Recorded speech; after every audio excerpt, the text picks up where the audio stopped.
Salut tout le monde, petite introduction à Houdini. Donc c'est un logiciel en fait qui sert euh, dans les effets spéciaux essentiellement, mais aussi dans la modélisation procédurale. Voilà, c'est le numéro un. Euh, je fais cette vidéo pour Jean-Michel que je salue, qui vient d'avoir une petite fille et que je félicite. Jean-Michel, c'est le seul administrateur réseau que je connaisse, qui fait de la 3D. Donc c'est vraiment un artiste hors pair. Donc mes félicitations à toi. Donc je vais vite te montrer, ça enregistre bien, ça enregistre bien. Donc je vais ouvrir Houdini. Voilà, il est ouvert. Alors Houdini, il est là, tu vois mon petit loulou, c'est simple. Alors Houdini, c'est une interface qui est toute modulable en fait. Tout ce que je crée là, tu vois, si je veux pas cette fenêtre, je la veux pas. Si je veux pas si je veux la couper en deux, celle-là, ben, je peux la couper en deux en vertical, je peux la recouper en horizontal, encore en vertical, encore en horizontal. Enfin, ah, t'as compris quoi, je fais ce que je veux en fait et je paramètre ce que je veux. Si là je voudrais une vue en 3D, alors ça va être une vue, tu vois, là, et puis je peux la mettre en 4 vues si je veux. Enfin bref, je fais vraiment ce que je veux. Tout est modulable et il n'y a pas de limite. Donc je vais rester simple comme ça et je vais te montrer vraiment simplement euh, comment le truc marche. Donc là, tu vois, là, si je presse D comme ça, j'ai directement rendez-vous à tout ce qui se passe sur mon display là, avec mon background. Si je veux un truc dark, j'ai un truc plus sombre. Donc je vais essayer de la faire que en français cette vidéo et de pas faire trop de. Ça va être dur parce qu'il y a beaucoup de termes qui sont anglais. Donc vous m'excuserez des fois si j'utilise des mots anglais avec l'accent anglais. Et j'arrive pas trop à les prononcer en français. Voilà. Donc je vais pas je la veux pas en sombre, mais je la voudrais plus en brillante, quoi, en normal. Donc là, on est vraiment sur la configuration de base du soft. Donc c'est de la programmation Node. Au niveau des attributs, en fait, on a à peu près une vingtaine d'attributs qui sont déjà pré-préparés dedans, qu'on peut appeler et qu'on peut affecter à ce qu'on veut. Voilà. Donc en fait, là, tu vois, tu appuies juste sur Tab. Donc quand je crée quelque chose, c'est déjà directement une géométrie. Donc dans la géométrie dedans, bon, il n'y a rien, forcément, je ressors en appuyant sur U. Tout ce que tu crées, en fait, c'est des géométries plus ou moins. C'est juste plus ou moins un nom, tu vois. Je vais faire simple. Donc je vais l'appeler Jean-Mich. Même, on peut même aller jusqu'à Jean-Mich-Muche pour les intimes. Ok, donc là, qu'est-ce que je vais faire? Je vais créer une sphère. Donc ça va très simple, tu vois. J'appuie sur G, ça me recentre tout. Ma sphère là, donc les propriétés, elles sont où? Elles sont là. J'appuie sur P, tu vois. Elles sont en haut là. Bon, ça, je peux la redimensionner un peu. Voilà. Bon, j'ai un écran 4K, donc je vais pas me switcher, faire trop gros les icônes, parce qu'après, moi, je m'en sors plus. Donc, c'est vraiment juste pour te montrer le principe, tu vois. Je vais prendre ma souris, ce sera mieux. Voilà. Donc là, j'ai ma sphère, tu vois, elle est à l'état vraiment de primitive. Donc, je vais la faire passer en polygone. Donc, on a le nombre, la fréquence, frequency. Donc, ça, c'est mon nombre de polygones. Voilà, tu vois. Alors, un truc qui est vachement bien, c'est le Geometry Spreadsheet, c'est ça, tu vois. Alors, qu'est-ce que c'est ça? En fait, c'est quand je clique sur ma sphère, il m'affiche là le nombre en fait, de points que j'ai. Tu vois, les verticles. Vertical. Euh, donc, j'en ai une. Alors là, tu vois, là, ma sphère, j'ai 41 verticles. C'est les points, en fait. Là, tu vois. Là, je peux afficher effectivement mes normals. Alors, les normals, c'est quoi? C'est la position du point et ses coordonnées dans l'espace. Voilà, donc là, tu vois bien qu'elles pointent chacune bien où il faut. Quoi. Par contre, elles sont, tu vois, même les triples. Donc ça, je vous expliquerai une autre fois. C'est la 3 dimensions. Donc, je vais l'enlever, tu vois. Donc la sphère, là, qu'est-ce que je vais lui dire? Je vais lui mettre plus de fréquence, plus de polygones. On va monter à 70, une fréquence de 70. Et je vais lui mettre un modificateur qui s'appelle Mountain, la montagne. Et en fait, c'est juste un noise, en fait. C'est un bruit, en fait, que tu... Je vérifie si j'ai bien enregistré. Ouais, j'enregistre. C'est un bruit, en fait, qui... donc, c'est une valeur... C'est un bruit, c'est-à-dire que c'est quelque chose comme un noise, tu vois, comme un bruit, avec une valeur noire et blanche. Donc, tout ce qui est blanc, ça pousse. Tout ce qui est noir, ça rabaisse. Donc, tu vois, là, j'ai ma montagne, là. Et donc, là, ma montagne... Alors, si je veux revenir à mon état sphère, je clique juste là, tu vois. sur le bleu. Si je voudrais juste visualiser en fait ce que j'ai, ce qui se passe dans ma montagne, j'appuie sur le rose, tu vois, il me donne une preview en fait, ce qui est vraiment pas mal. Donc là, je reviens là. Et donc là, j'ai les paramètres de ma montagne. Donc là, j'ai la hauteur, forcément.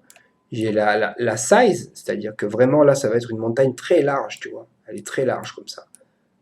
Elle est très large. Tu vois, donc si je fais balader l'offset, c'est-à-dire comment ma map va se balader sur mon terrain, donc tu vois, il devient gros, il devient petit, c'est juste la valeur, en fait, c'est les valeurs qui se baladent, quoi. Donc je vais te remontrer ça, voilà. On peut aller plus doucement, voilà, comme ça. Tu vois, ça, elle se balade. Je vais le mettre un petit peu réduit, ça. Mais ça, c'est chiant à manipuler, enfin, c'est chiant. C'est, je vais mettre directement cette valeur-là, tu vois. Je vais appeler la valeur, je vais appeler l'attribut de temps. Celui qui est en bas sur le timeline, là, tu vois.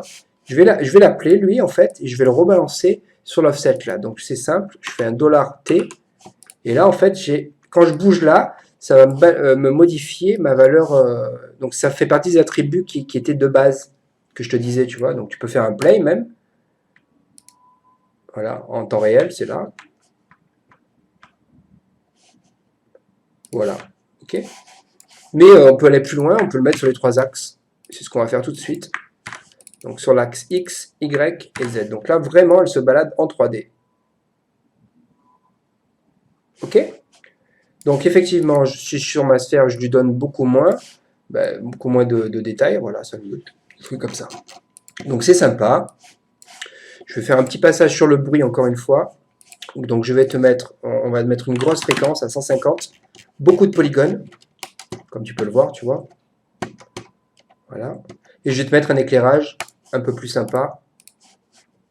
Voilà, comme ça sera beaucoup mieux pour visualiser. Et je vais te montrer juste là, en fait, tu vois, ça c'est un noise qui est simplex, c'est vraiment au plus simple. Donc, la cunority, c'est le nombre de détails, en fait, que tu as.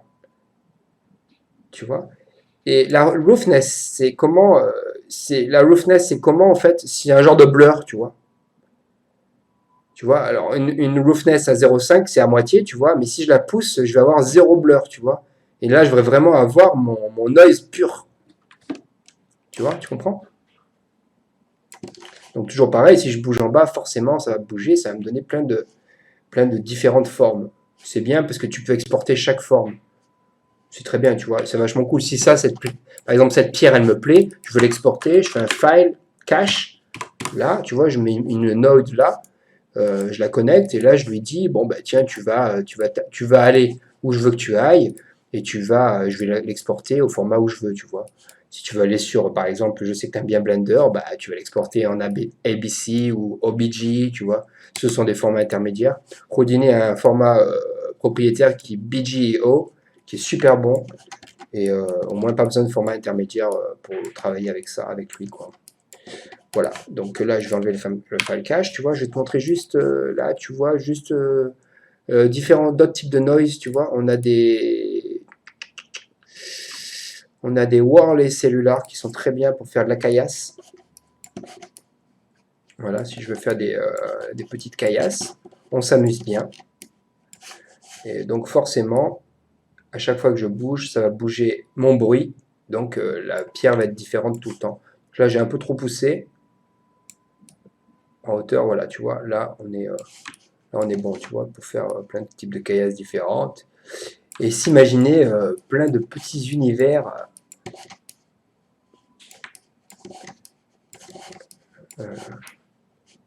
dans notre imagination. Voilà, donc je reviens. Ça, c'était là, tu vois, il y a plein de types de noise. Tu as les Manhattan qui sont bien, qui sont beaucoup plus techniques. Les Manhattan, ils sont. Je vais prendre le simple Manhattan, celui-là, là.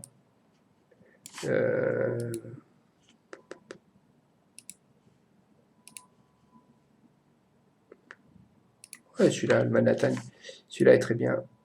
Hop, je suis allé un peu trop fort là sur le Manhattan, il est beaucoup plus technique en fait. Il te fait des trucs un petit peu sci-fi, tu vois, c'est complètement ouf.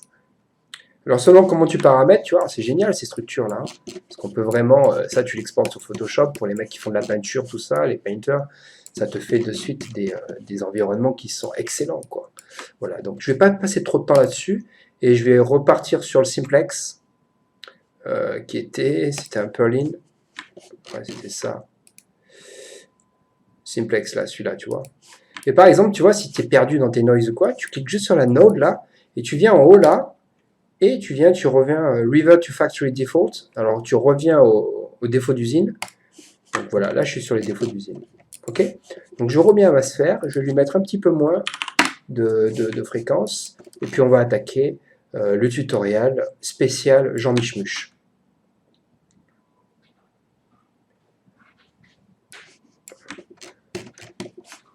Voilà mon petit coco.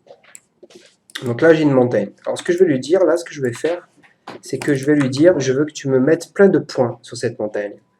Et les points, en fait, la particularité qu'ils ont, ce sont des particules, tu vois, c'est qu'ils ont des coordonnées dans l'espace. Ils ont aussi des coordonnées, enfin dans l'espace normal, parce qu'ils sont dans l'espace, mais ils ont des informations de position, de direction et comment on appelle ça, de taille. C'est juste un point, mais tu peux lui mettre plein d'informations dedans. C'est ça qui est un petit peu dur à comprendre, mais c'est ça qui est génial en fait. Donc je vais te montrer. Je vais juste lui générer les points. Skater. Le skater, c'est un générateur de points. Tu en as plusieurs de skater. Tu as celui Skater and Align qui est nouveau en fait, qui est génial et que en fait, parce que tu vas comprendre, sur les points en fait, je vais attacher sur chaque point que je vais générer, je vais attacher un autre objet. Donc je vais te montrer. Donc là, j'ai généré un skater, là, tu vois, il m'a fait des points. Je vais quand même, pour pouvoir te montrer ça, passer comment tu dis, background, mon fond en noir. Et je vais enlever la grille. Donc là, tu vois, j'ai mes points, en fait, les points que j'ai générés de cette node-là, le skater là. Alors tu vois, il est là. Alors là, je peux générer pas beaucoup de points jusqu'à vraiment beaucoup. Tu vois. Donc qu'est-ce que je vais lui faire là? Je vais lui dire, tiens, tu me copies, copy to point. Là, tu vas me copier, c'est-à-dire que sur chaque point, je connecte l'entrée, tu vas me copier, on va dire,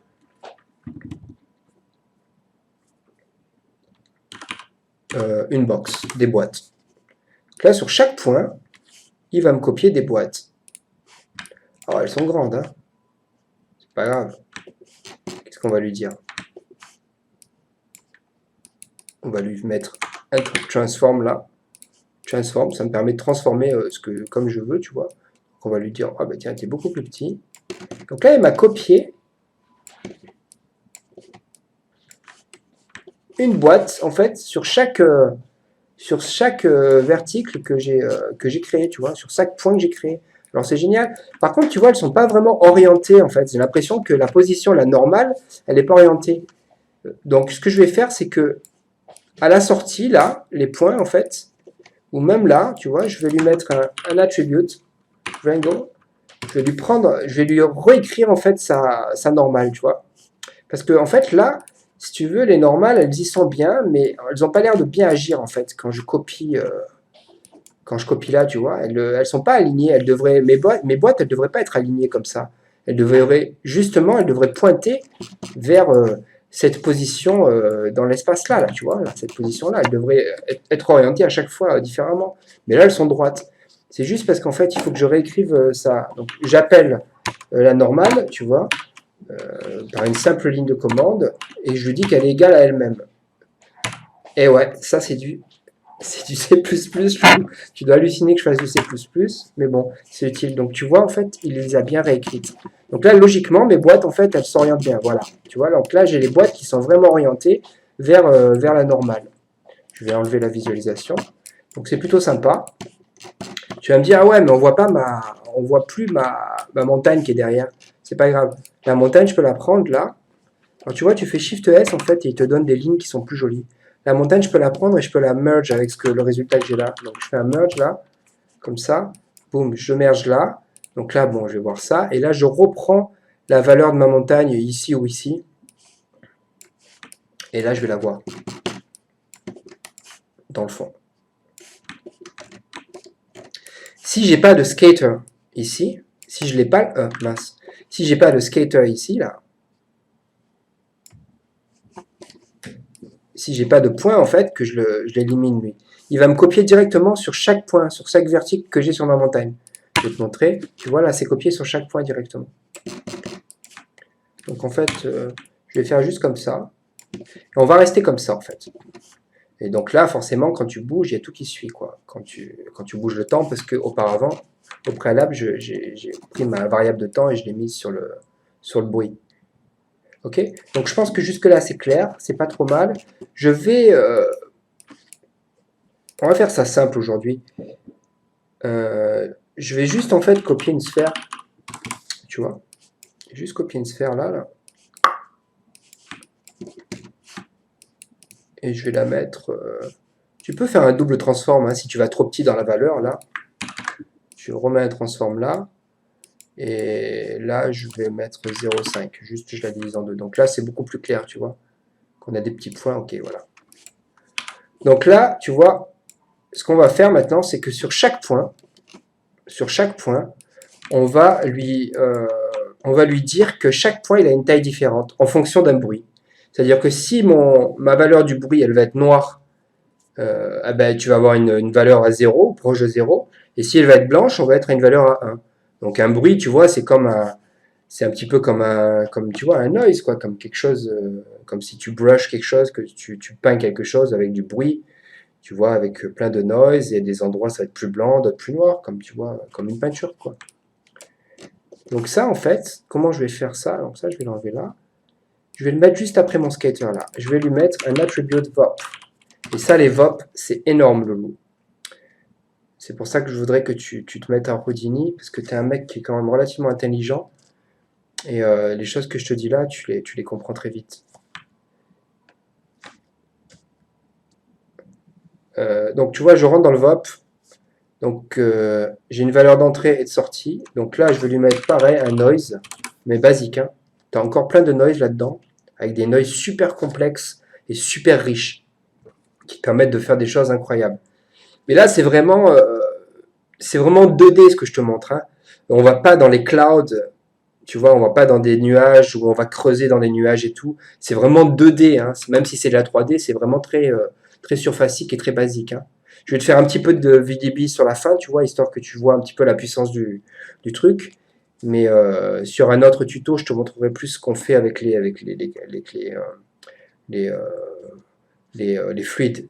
Les fluides et tout ce qui est VDB, nuages, etc. Donc là, tu vois, je prends ma position. Alors ça, ce sont les fameuses, les attributs qui sont de base. Tu vois, le point, vecteur, la force, l'âge, la vie, l'ID, la couleur, UV, donc les coordonnées de ta mèche, la normale, tu vois, donc la direction des points dans l'espace de chaque verticle. Et bon, il y en a plein, toute une liste. Le time, tu vois, que je t'ai appelé, le time link, les frames, le particle, le point number, très utile. Donc voilà. Je connecte à la position.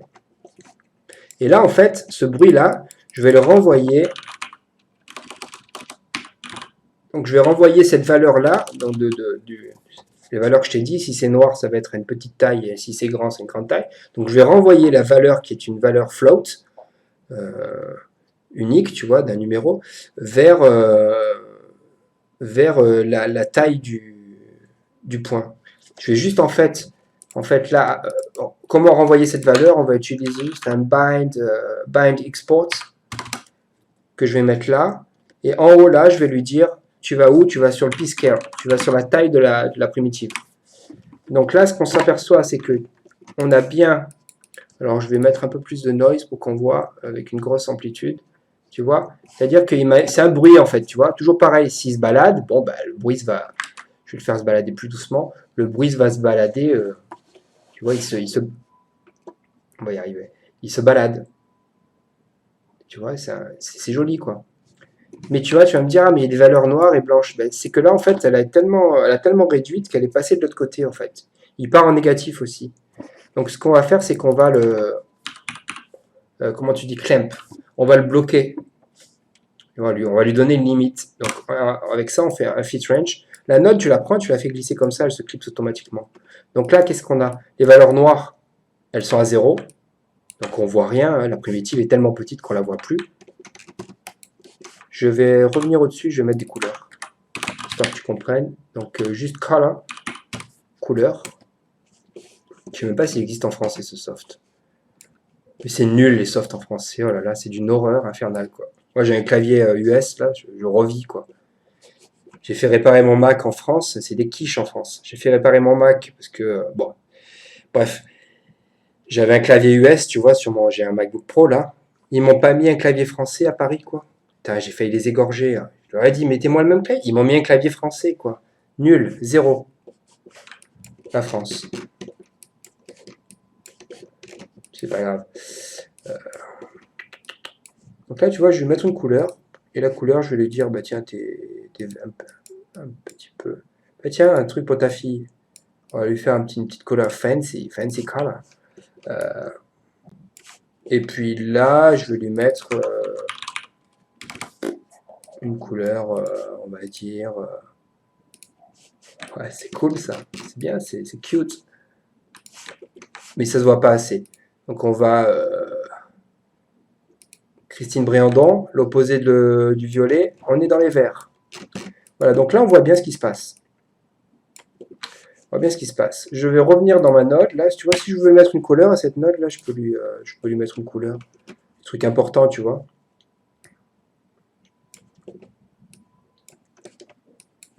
En l'occurrence, on bosse sur ça. Le fit range, c'était lui en fait. Tu vois, donc la valeur minimum, là, ce que je sors en sortie, c'est il faudrait qu'elle soit un peu plus haute. Voilà, tu vois que là, on voit bien. Et si je reviens là et que le skater, je vais lui mettre beaucoup plus de points, je vais lui mettre 15 000 points. Voilà, donc là, on voit bien ce qui se passe.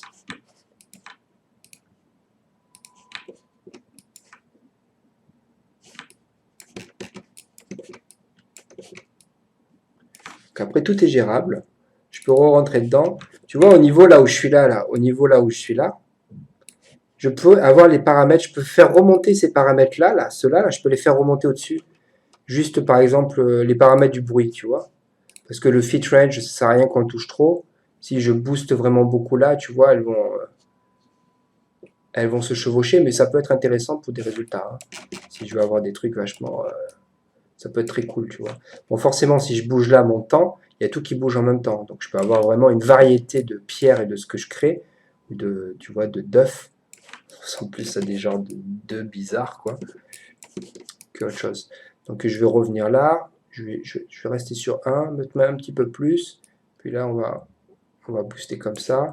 Tu vois là, cette valeur-là de AA Noise, là, je peux les promote au-dessus, je peux les promouvoir au-dessus. Donc là, je clique juste là, en fait, la fréquence, promote, la 3D offset, promote, l'amplitude, promote, la roughness, promote, et l'octave, je m'en fous. Donc je reviens au-dessus, et là, en fait, dans ma note d'attributes, donc on va l'appeler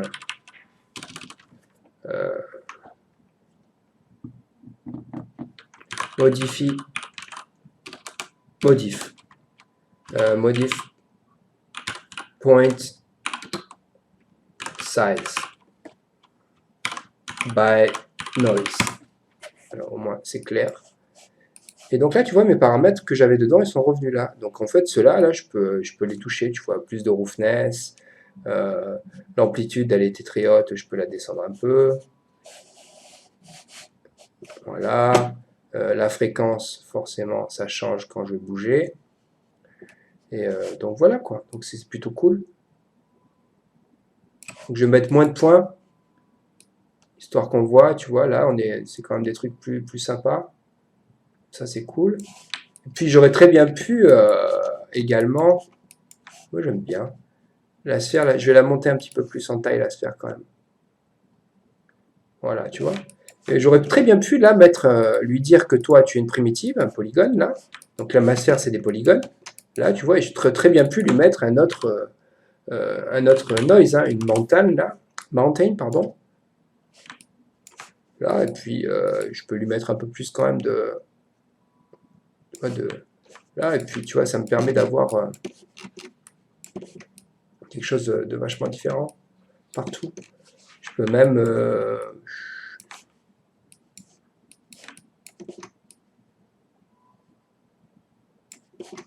Je vais pas rentrer trop dans les attributes. Je vais faire ça simple, parce que c'est plutôt, c'est assez simple là. Mais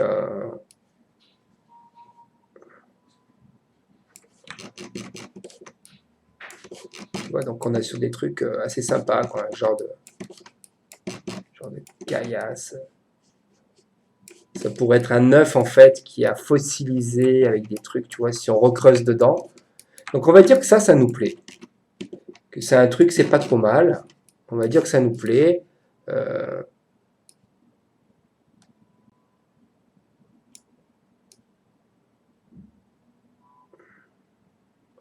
tu vois, c'est bien parce que tu peux vraiment travailler.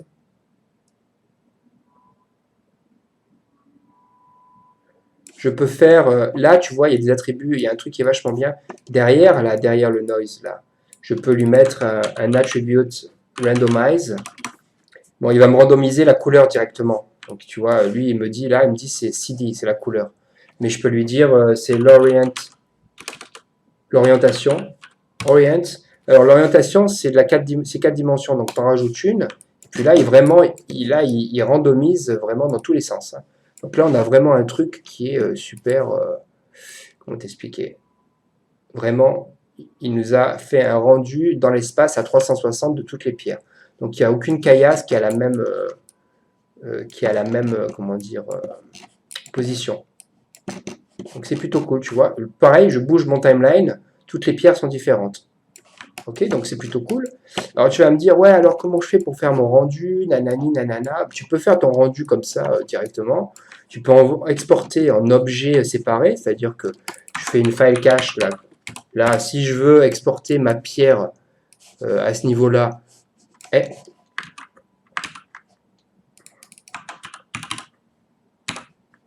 si je veux exporter ma pierre à ce niveau-là, là, en sortie de lui, là, bon, ben, je l'exporte. Rien ne m'en empêche. Je lui donne un onglet export. Si je veux exporter juste mes petites bouboules là comme ça, bah pareil, je fais une sortie là comme ça de mes bouboules. Eh, pardon, juste je les sors d'ici. Voilà, je sors que mes bouboules, je les exporte en objet séparé, c'est cool. Donc après tu fais vraiment ce que tu veux, tu vois. Ce qu'il y a, c'est que tu vois, là on a des polygones qui se chevauchent et tout, ça peut poser des problèmes. Mais je vais te montrer comment fixer tout ça. Donc tu vois là en sortie, on va faire simple. Ce qu'on va faire, c'est que j'ai envie de remesh tout ça. J'ai envie de refaire de tout ça, en fait, une seule mèche. Donc c'est simple, c'est là où on rentre dans les VDB. Donc je fais un convert, je vais faire un VDB baby, from polygon. C'est-à-dire qu'il il va me convertir mes polygones, tous mes polygones là, dans un VDB. Alors le VDB c'est quoi? Ce sont des cubes dans l'espace qui sont repositionnés à chaque point de ta verticule. Je ne suis pas sûr que dedans il y en ait. Ouais, dedans il n'y en a pas. Tu vois, donc là je vais lui dire une fréquence plus petite, parce que je veux plus de détails. On va essayer à 0.05. Ok, c'est pas assez. On va essayer à 0.01. Là, ça a l'air pas trop mal. Donc là, on a plein de petits cubes, tu vois. Si il devrait me les afficher comme ça, les points. Voilà. Donc là, j'ai plein de petits cubes, tu vois. Et qu'est-ce que je vais faire de là, en fait? Je vais recréer, en fait, une mèche. C'est-à-dire que je vais faire un convert VDB. VDB convert. C'est mieux. Voilà. Attends, je vais remettre ma souris. je vais finir en bas, quoi.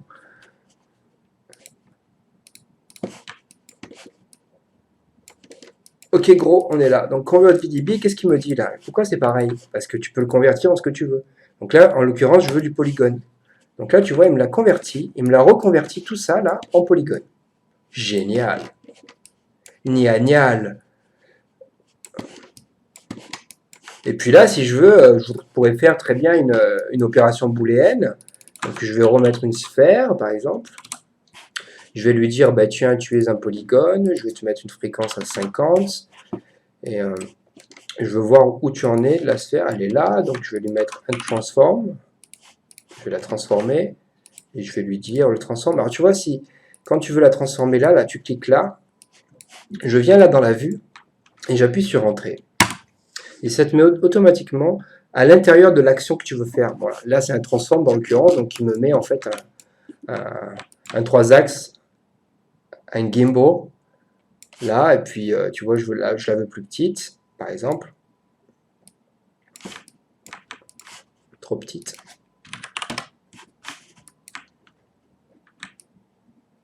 Voilà. Mais je vais lui mettre moins de fréquence, hein. Tu déconnes, Alex. Là, on va lui dire, là, tiens, une séquence comme ça, là, et puis on va lui dire, tiens, un peu plus gros. Et puis on va dire que, même elle est encore un petit peu plus grosse, tiens. N'hésitons pas à abuser.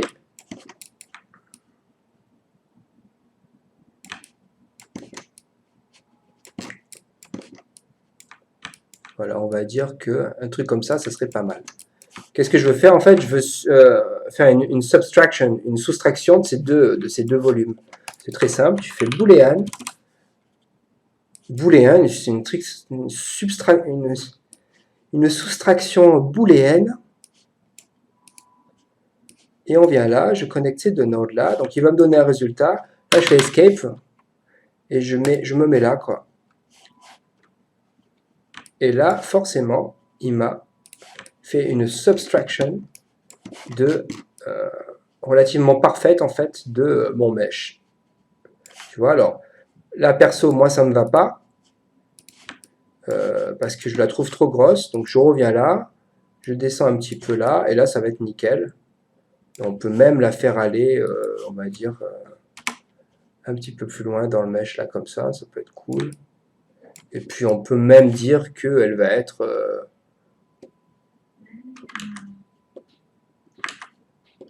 comme ça.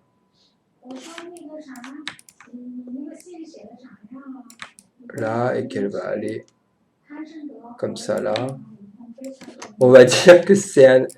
Ouais, t'as compris, c'est une genre d'œuf, tu vois, là. Mais on va dire que l'œuf, il est plus là, en fait. On pourrait le faire aussi, aller là. On verra ce qu'on pourra faire au rendu. Mais je veux pas y passer trop de temps, c'est vraiment pour te montrer quelque chose. Voilà, tu vois, donc là, c'est trop, ça dépasse. Là, c'est trop encore. Là, si tu n'y arrives pas, tu peux aller au millième, au centième, au 10 millième. Tu vois, faire vraiment tout petit tes modifications, ce qui est plutôt cool, quoi. Bah, Houdini, l'avantage, c'est que c'est pro, quoi. C'est tu bosses vraiment en 3D, et puis si ça plante, tu appuies sur Escape et ça déplante. C'est rare que ça plante, hein, ça peut planter aussi quand tu demandes trop de calculs. Bon, ça va. Je sais même pas pourquoi j'ai mon casque sur la tête.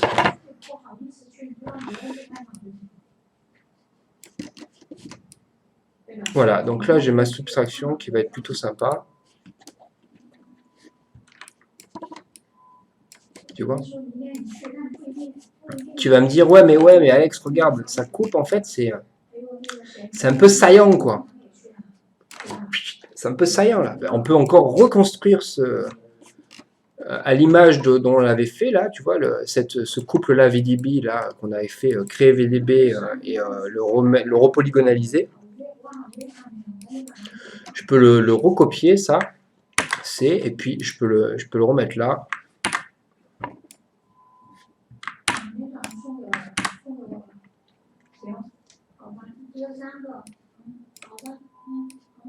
Sauf que entre les deux là, je vais lui dire, là il me l'a reconstruit, tu vois. Mais tu vois là c'est bien, c'est un peu mieux, tu vois, mais c'est pas la fête quand même. Donc je peux lui mettre un smooth VDB. Les outils de VDB sont complètement incroyables, hein. Plus ce que tu peux faire en script derrière. Ça, je te laisserai la marge de le faire. Donc, tu vois, j'ai un VDB là, un builder.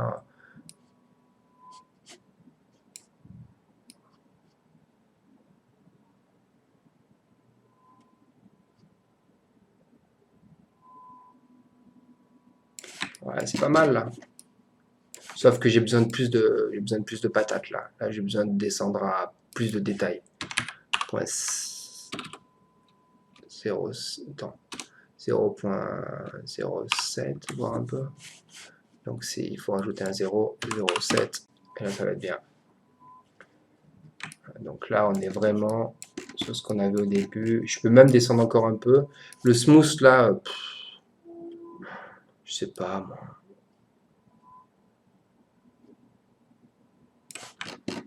Ouais, on a smoothé quoi, c'est histoire que tu comprennes, tu vois.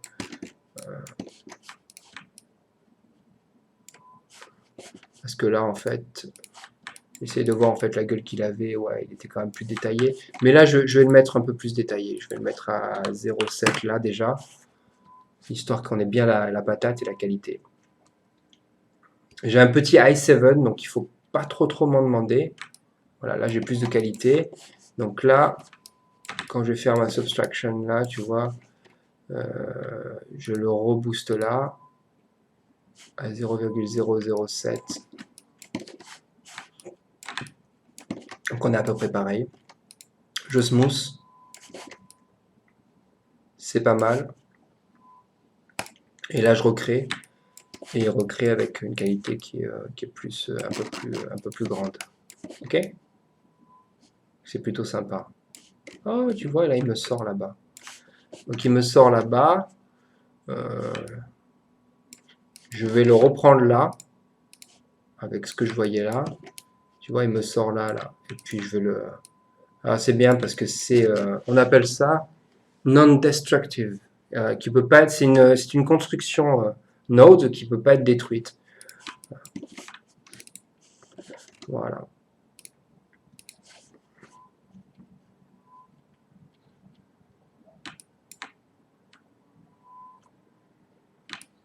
Ok. Il sort là-bas maintenant. Donc ce que je vais faire, c'est que lui, là, le transforme, je vais mettre à 0,72. Il va être plus petit partout.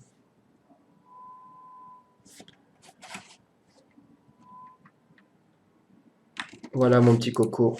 Donc on a un œuf qui était qui est sorti, qui a cassé.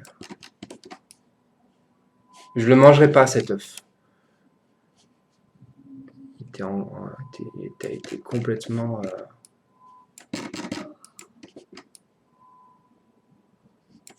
Ok. Donc là j'ai ça. Je vais pas te faire un cours sur les UV en fait.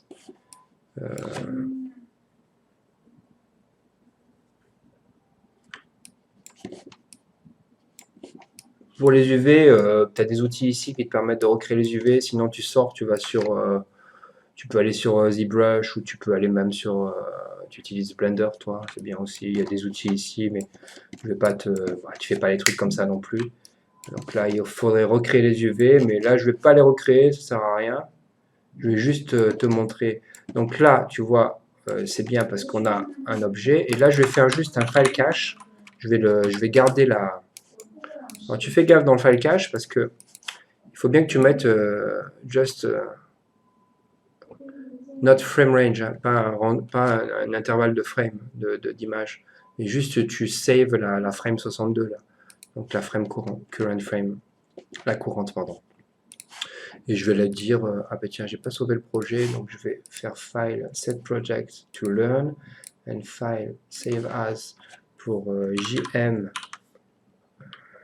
M dans job accept et je vais mettre ça, je vais l'appeler JM M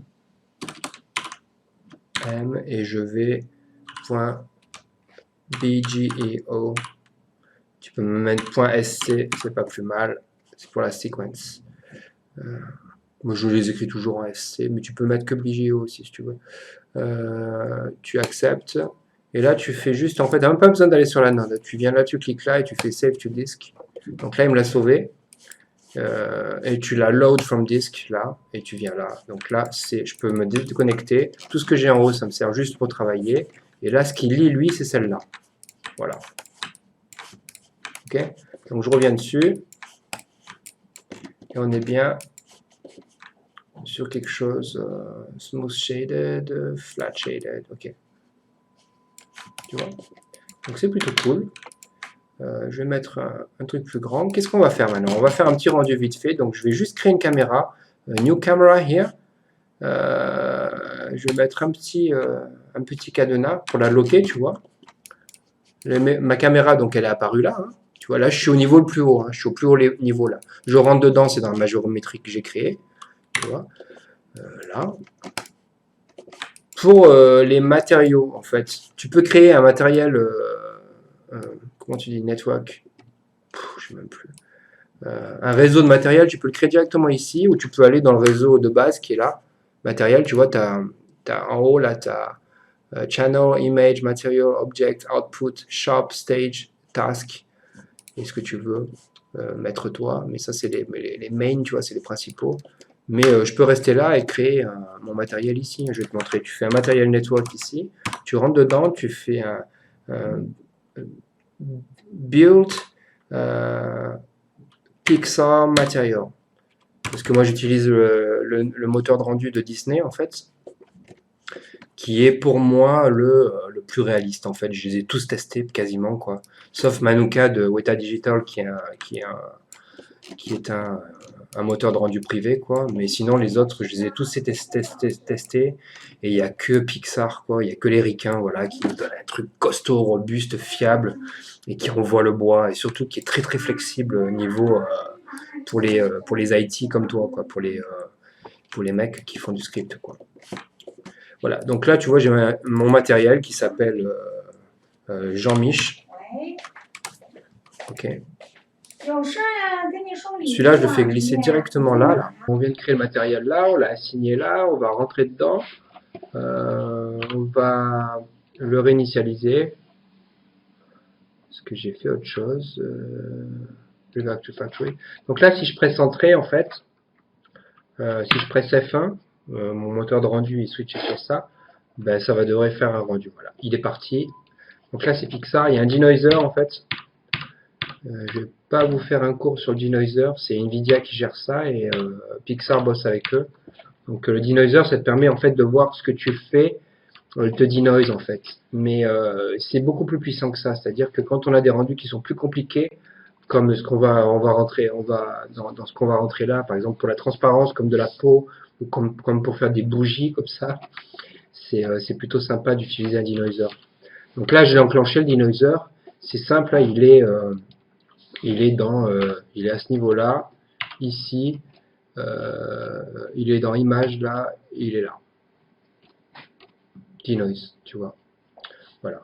Donc ça, c'est mon matériel. En fait, je vais lui donner une couleur de diffuse color plus fancy. Voilà. Ok. Donc on va lui donner une couleur spéculaire de réflexion qui va être un peu plus comme ça. Ouais, on peut même y aller. Mieux y aller comme ça, c'est plutôt cool, voilà. Donc j'ai un environnement qui est sympa, c'est un coucher de soleil. Voilà. Donc c'est une genre de petite coquille, hein, sorte des petits crustacés. Donc c'est intéressant parce que c'est une engine Pixar Randomman, c'est un moteur de rendu, c'est le meilleur moteur au monde.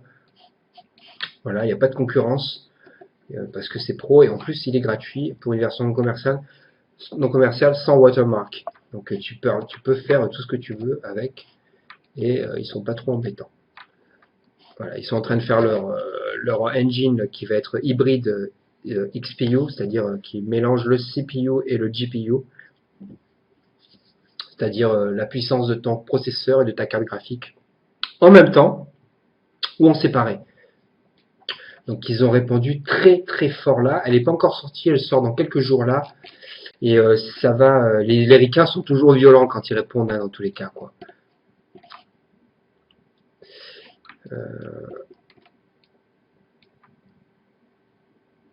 Voilà. Donc on va aller enclencher la subsurface, tiens, justement.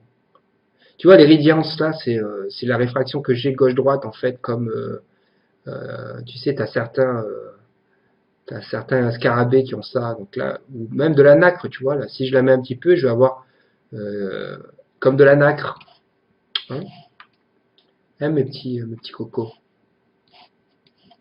quelque chose de un petit peu nacré. Ah, là on voit bien. Ok, je vais pas l'enclencher. Mais par contre, je vais venir enclencher la subsurface là. Donc là, la subsurface, c'est ma couleur, comme une couleur de peau. Je donne une transparence au matériel. Donc je vais l'enclencher. On va tout de suite s'apercevoir que ça réagit très bien. Et qu'on a quelque chose vraiment très proche d'un... Les différents modes, hein.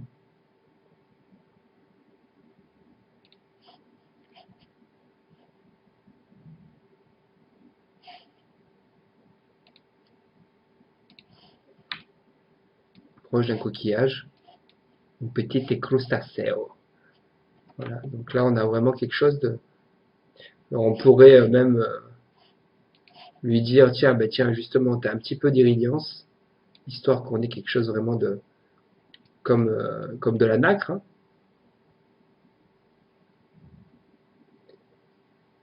Ce qui nous permet de ne pas avoir un truc trop mat.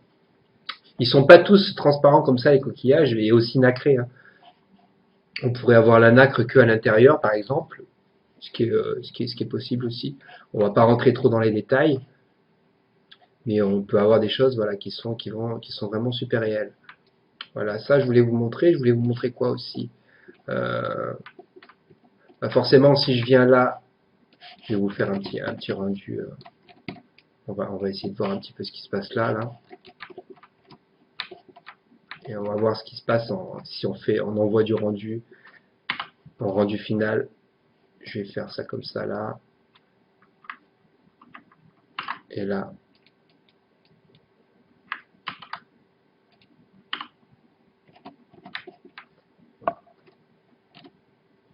Je vais même le mettre un petit peu plus grand. Comme ça. Là. On va voir ce qui se passe. Là. Donc là, il calcule. Donc on a quelque chose de relativement acceptable en fonction de sa transparence.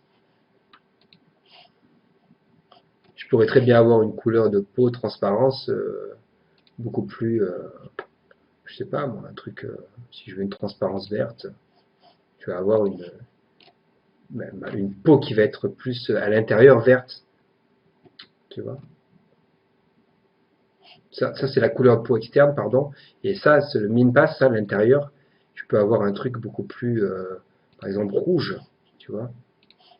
On va avoir quelque chose là, vraiment, c'est purple là. Ça peut être intéressant. On va rester comme ça, et puis là, on va lui dire, on va rester standard. Ça, c'était pour... donc, on s'aperçoit bien que j'ai vraiment de la lumière qui... Et comment dire, ma nacre, là, qui revient bien. Donc là, on est vraiment sur un moteur de rendu très pro, euh, qui réagit très très bien. J'ai un petit processeur, donc j'y vais tranquillou. Mais quand j'aurai un processeur, si je peux me le payer cette année, plus costaud, je vous ferai des trucs beaucoup plus costauds en termes graphiques. Parce que moi, je suis designer, mais j'utilise l'outil 3D surtout pour le design. Je fais pas trop d'animation, tout ça, même si je peux. Je suis plus dans vraiment dans la beauté et la recherche des choses qui sont naturelles, en fait. Et je considère que l'artiste doit avoir un contact et un rapport avec son environnement qui doit être différent, en fait, et qui doit être déjà dans le respect le plus total, mais également dans l'admiration, plus dans ce sens-là. Voilà. Donc je vais juste aller là, et qu'est-ce qu'on va faire? On va aller voir deux choses. La première chose, c'est là la subsurface, elle prend de la ressource, la subsurface, tu vois, dès que j'enclenche le mode peau, ça prend de la ressource. Mais si je vais dans les glaces là et que j'envoie la réfraction, donc la réfraction, c'est l'indice de réfraction, c'est sa transparence. Je vais un petit peu aller débooster ma lumière, qui est là, parce que je l'avais boosté tout à l'heure. Si je la débooste, on va avoir quelque chose de beaucoup plus naturel là, au niveau de la glace. Donc la glace, toujours pareil, réfraction, une deuxième réflexion au cas où, mais tu peux quand même la gérer avec le spéculaire. Une réflexion là. Donc la roughness, tu vois, un chiffre très petit, donc très brillant, Et si tu veux une glace comme à l'entrée des maisons, là, qui est très opaque, ben, tu montes là, tu montes à 0,5 ou 0,6, et tu vas voir de suite ton rendu ta glace va être très transparente. Pixar est très très bon dans les glaces, hein, il est numéro un quoi. C'est Disney quoi en même temps. Hein, les mecs ils arrivent à couper le pixel en 4 parties et à donner une valeur de 4 couleurs dans le pixel lui-même. Donc c'est hors du commun. Donc là voilà, on est sur de la glace quoi. Si vraiment je voudrais faire un effet glaçon, bon ben je serais plus vers là, mais en même temps je lui donnerai une couleur de réfraction, c'est-à-dire une couleur de réfraction vert-bleu.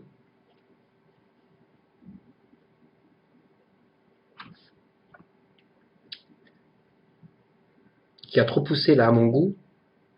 Ouais, plus comme ça là. Et puis là, j'irai je boosterai ma, ma, ma, ma, ma subsurface. Donc là, on serait vraiment dans de la banquise, lumière de banquise, quoi, glace de banquise.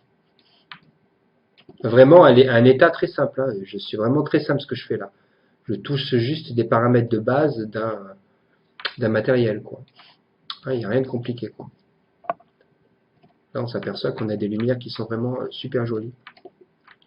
Donc voilà. C'était pour vous montrer ça. Et ensuite, je vais vous montrer un autre truc là. Donc là, je vais fermer ma glace et je vais fermer ma peau.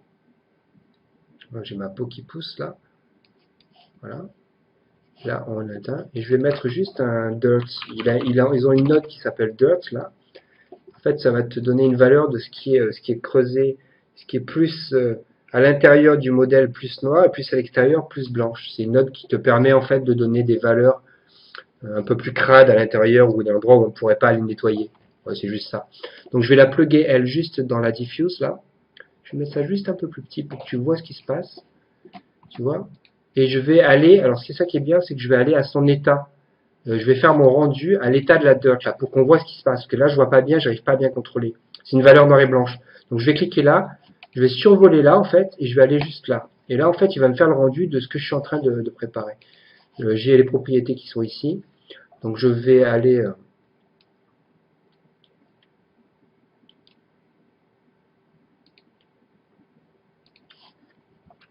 voilà, un petit peu trifouiller, voilà ce qui se passe, et voilà les valeurs qu'il peut me donner. Alors ces valeurs-là, je peux les renvoyer où je veux. C'est-à-dire que si je les renvoie dans la peau, ben, si c'est très blanc, ben, je vais avoir une peau qui va être très transparente. Si c'est très noir, ben, je vais avoir une peau qui va être pas trop transparente, qui va pas trop laisser la lumière passer. Ben, c'est tout simple. Alors elle est bien cette node, tu vois, et ça te permet, c'était pas pour la node en fait. Bon, la node aussi, on peut la voir, elle est cool, tu vois, mais c'était surtout pour te dire que ce moteur de rendu, il te permet de bosser, d'aller bosser vraiment à chaque étape de ton rendu. C'est-à-dire que là, actuellement, là, en l'occurrence, il me calcule pas ma réflexion, ma couleur, tout ça. Tu vois, si je le plague dans ma couleur et que là, tu vois, là, par exemple, il va me donner une valeur. Si je l'enlève, en fait, il va tout me recalculer. Et comme je l'ai plugué dans ma couleur, je vais descendre dans mes spéculaires là, en noir. Et je vais aussi fermer mon irradiance là. C'est-à-dire que là c'est au niveau couleur. Là, il me calcule tout. C'est-à-dire que là, j'ai l'éclairage, mais comme j'ai donné une couleur, là, le dirt, là, je l'ai plugué dans la couleur, il me donne vraiment ce que j'ai plugué, tu vois. Si par exemple ma partie blanche, en fait, bah, je voudrais qu'elle soit, je sais pas moi, rose, je vais avoir une couleur rose là et noire, tu vois. Et ma partie noire, si je trouve qu'elle est trop noire, ben je voudrais un rose un peu plus, ou même vert, quoi. Comme ça, tu vois bien la différence, tu vois. Je suis vert, tu vois, et ma partie rose qui est là. Et cette partie-là, je peux la modifier dans le dirt, là. Dans mon dirt ici, si je veux lui donner plus de valeur, tu vois, ben ça va être juste comme ça. Donc en fait, ça nous permet en fait de vraiment de bosser au niveau auquel je veux. Le fait de pouvoir cliquer ici sur ce petit scarabée là, le debug, ça me permet d'aller voir ce que je fais vraiment au niveau de la node elle-même. Tu vois, je vais repartir sur du noir. Et sur du blanc, je peux plugger cette valeur en fait où je veux dans les floats, quoi. Ouais, si je le mets dans la spéculaire par exemple, bah, ça va.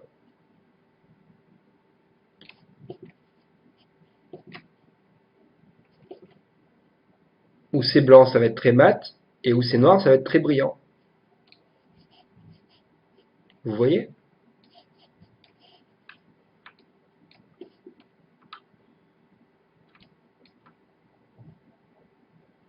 Donc on peut faire des trucs vraiment super sympas.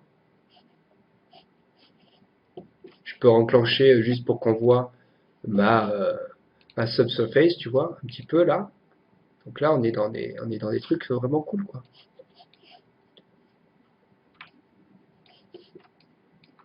Especially, alors spécialement si je viens là, quoi.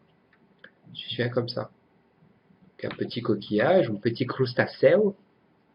Et si je mets plus de patates, donc voilà, on peut vraiment gérer super bien notre shader. Voilà, c'était une petite introduction à Houdini et à Pixar.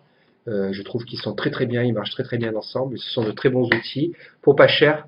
Houdini, il est gratuit si tu fais pas de rendu. Et si tu veux faire du rendu, il te fait 250 balles par an. Voilà, avec un support hors du commun. Voilà mes petits loulous, je vous embrasse. À très bientôt.